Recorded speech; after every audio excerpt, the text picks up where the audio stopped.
Добър вечер на всички. Само искам да ви кажа, че съм отвратен.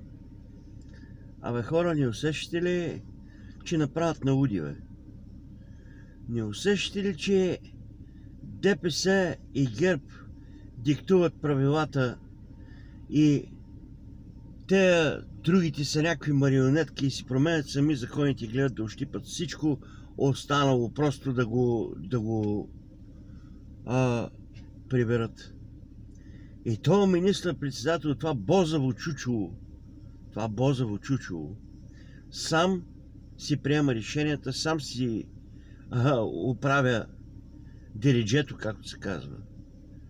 Ами, днеска свалят ограничението на зърното, Тапанара Тагарев щял установки в Черно море да слага, щял еднолично в България да заплашва Русия. Кой си ти, бе, другаро ти? Вие осъзнавате ли това, в какво иска да навкара, бе? Той иска да навкара в такава беля, само че те ще си фанат чущака и ще изчезнат с милионите в чужбина, а ще умират нашите деца. Абе хора, дайте да се вземем в ръце, бе. Дайте да ги изметем те изроди, бе.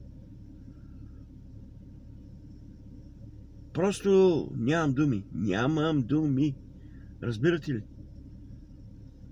НАТО мълчи, обаче Тагарев щял да предупреждава Русия. Кой си ти, бе? Ланково, украинска подлога, смотана. Нямам думи, хора. Нямам думи. Отвратен до мозъка на костите. И аз съм се клел в България, не в Европейския съюз. Аз съм се клел за да служа на България. Край. Това беше. Нямам думи.